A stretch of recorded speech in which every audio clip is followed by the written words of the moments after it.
Anne of Green Gables, Chapter 25. Matthew insists on puffed sleeves. Matthew was having a bad 10 minutes of it.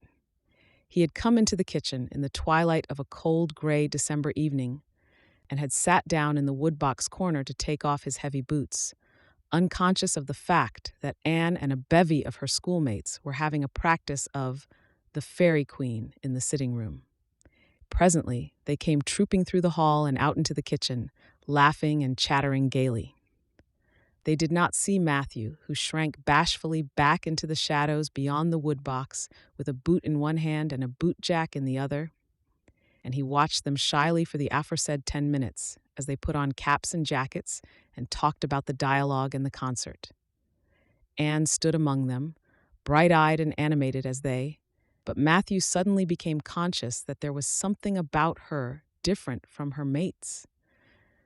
And what worried Matthew was that the difference impressed him as being something that should not exist. Anne had a brighter face and bigger, starrier eyes and more delicate features than the other.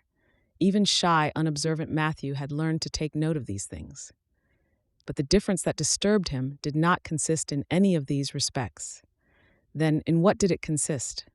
Matthew was haunted by this question long after the girls had gone, arm in arm down the long, hard frozen lane, and Anne had betaken herself to her books.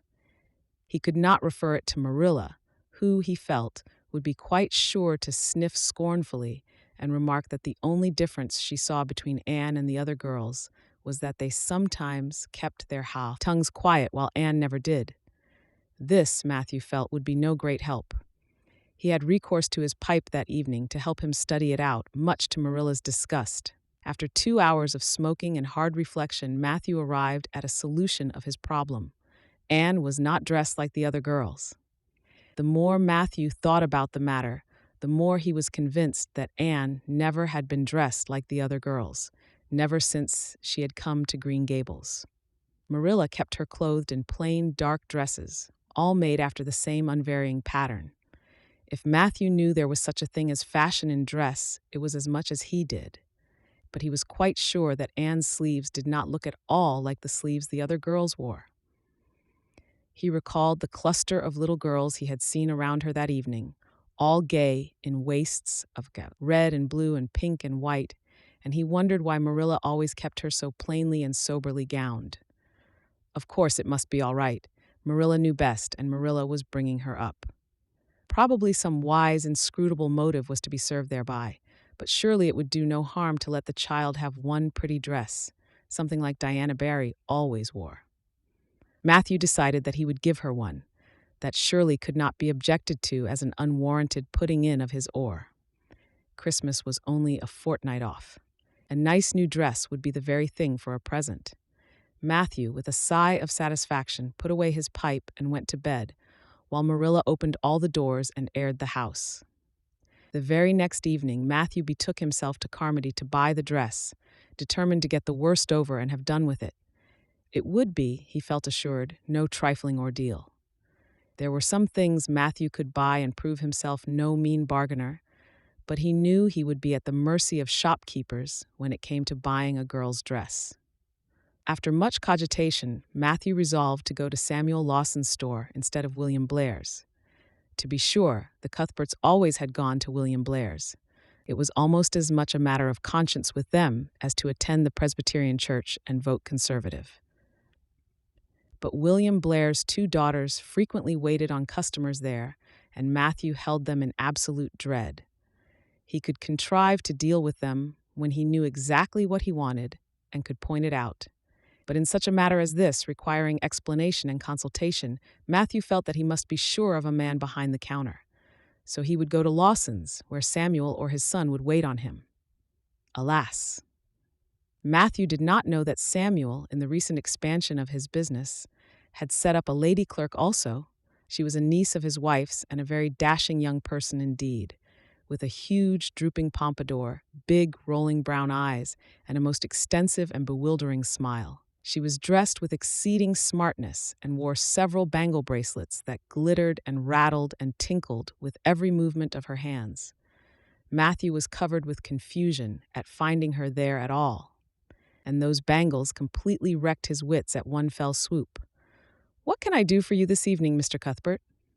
Miss Lucilla Harris inquired, briskly and ingratiatingly, tapping the counter with both hands. "Have you well now, say any garden rakes?" stammered Matthew.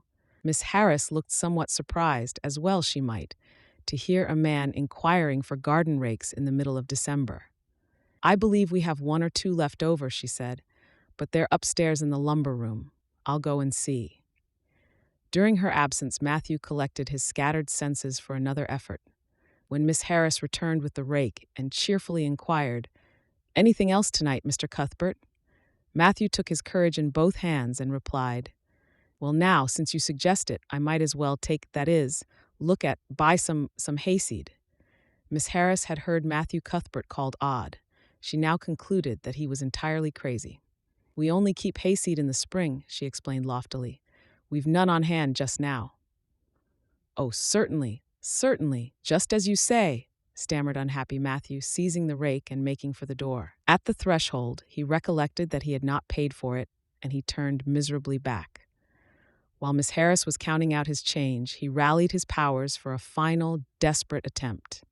"Well, now, if it isn't too much trouble, I might as well. That is, I'd like to look at some sugar." "White or brown?" queried Miss Harris patiently. "Oh, well, now, brown," said Matthew feebly. "There's a barrel of it over there," said Miss Harris, shaking her bangles at it. "It's the only kind we have." I'll take 20 pounds of it," said Matthew, with beads of perspiration standing on his forehead. Matthew had driven halfway home before he was his own man again. It had been a gruesome experience, but it served him right, he thought, for committing the heresy of going to a strange store. When he reached home, he hid the rake in the tool house, but the sugar he carried in to Marilla. "Brown sugar!" exclaimed Marilla. "Whatever possessed you to get so much? You know I never use it except for the hired man's porridge or black fruit cake. Jerry's gone, and I've made my cake long ago. It's not good sugar either. It's coarse and dark. William Blair doesn't usually keep sugar like that. I thought it might come in handy sometime," said Matthew, making good his escape. When Matthew came to think the matter over, he decided that a woman was required to cope with the situation. Marilla was out of the question. Matthew felt sure she would throw cold water on his project at once. Remained only Mrs. Lynde, for of no other woman in Avonlea would Matthew have dared to ask advice.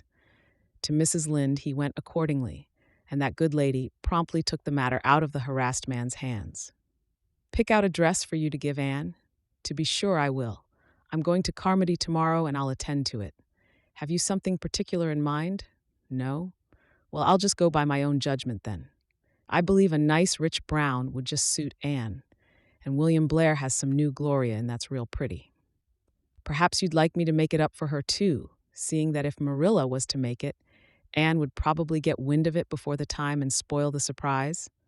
"Well, I'll do it." "No, it isn't a mite of trouble.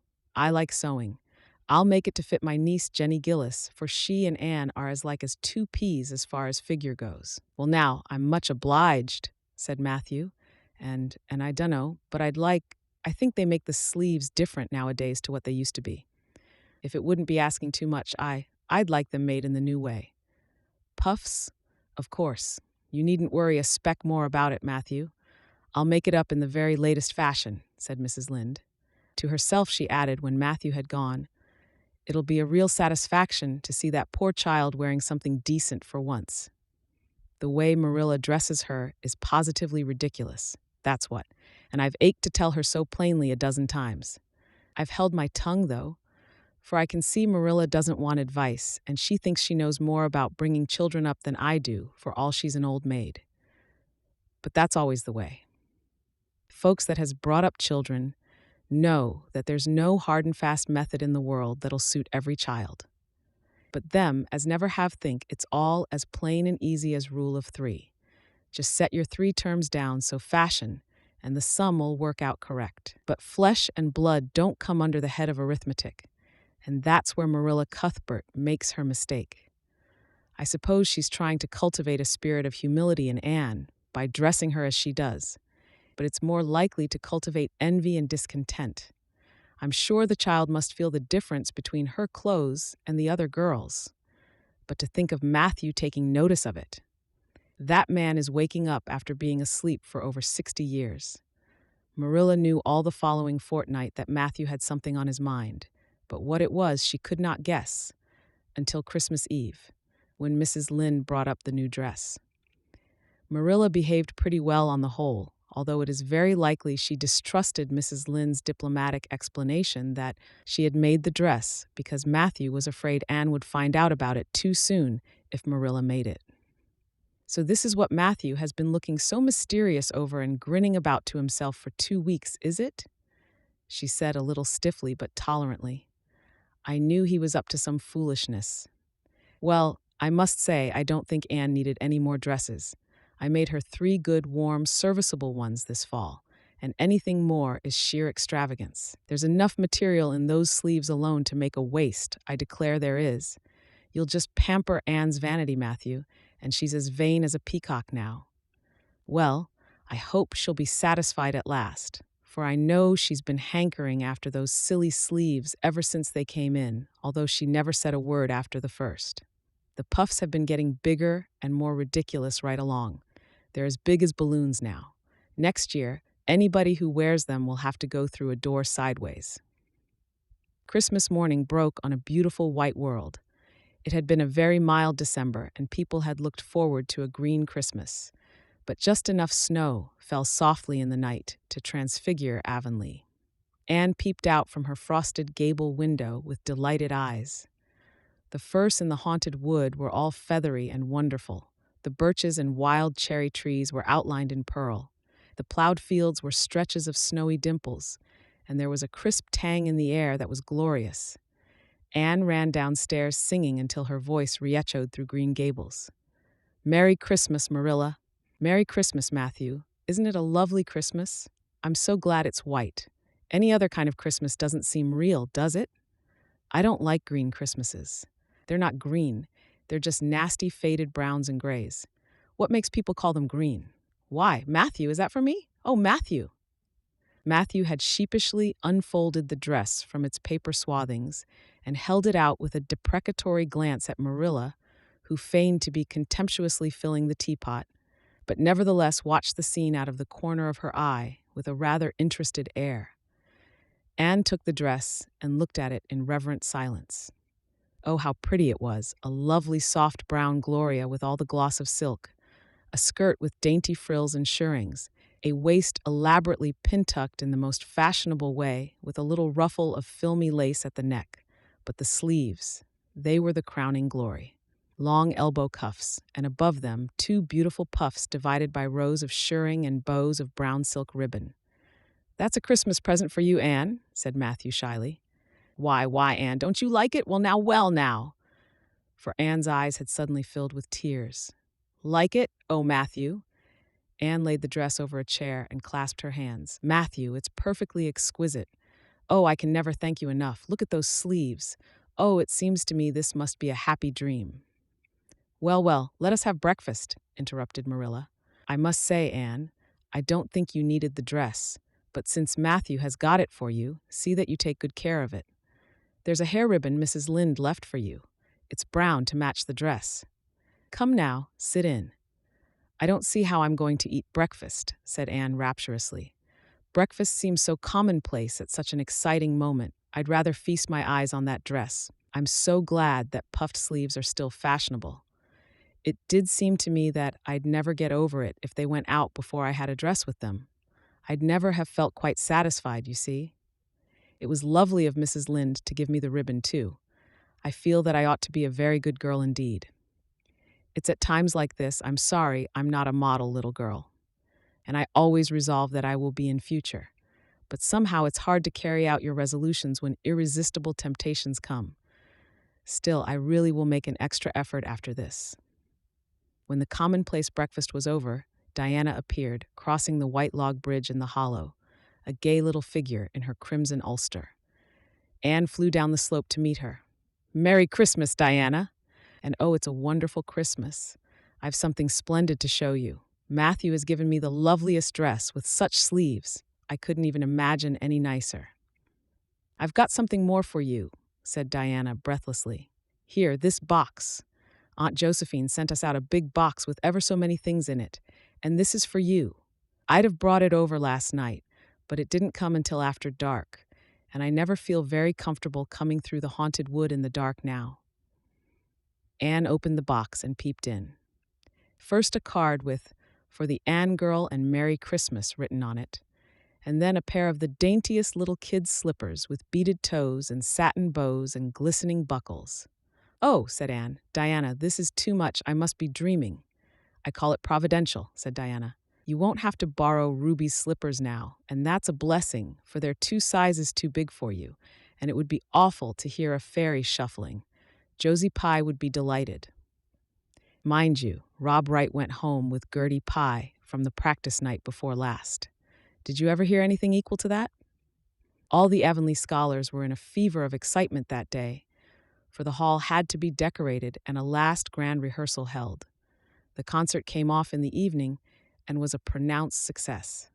The little hall was crowded. All the performers did excellently well, but Anne was the bright particular star of the occasion, as even envy, in the shape of Josie Pye, dared not deny. "Oh, hasn't it been a brilliant evening," sighed Anne, when it was all over and she and Diana were walking home together under a dark, starry sky. "Everything went off very well," said Diana practically. "I guess we must have made as much as $10. Mind you, Mr. Allen is going to send an account of it to the Charlottetown papers." "Oh, Diana, will we really see our names in print?" "It makes me thrill to think of it. Your solo was perfectly elegant, Diana. I felt prouder than you did when it was encored. I just said to myself, it is my dear bosom friend who is so honored." "Well, your recitations just brought down the house, Anne.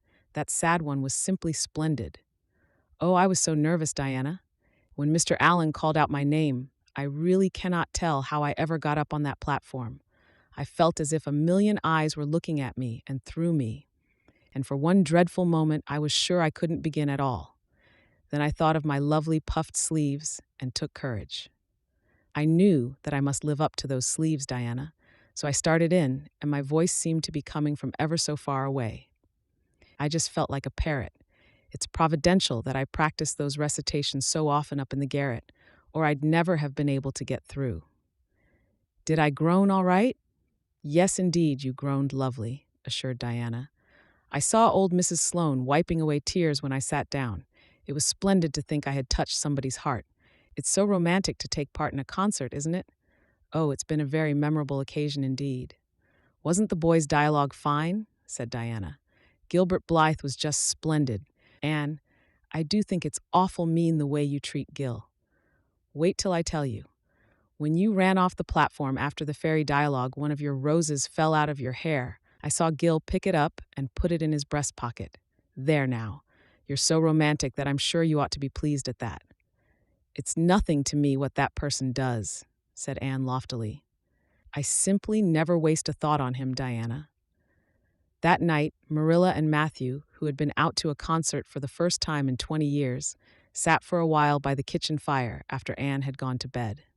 "Well now, I guess our Anne did as well as any of them," said Matthew proudly. "Yes, she did," admitted Marilla. "She's a bright child, Matthew, and she looked real nice too. I've been kind of opposed to this concert scheme, but I suppose there's no real harm in it after all. Anyhow, I was proud of Anne tonight, although I'm not going to tell her so." "Well now, I was proud of her, and I did tell her so, for she went upstairs," said Matthew.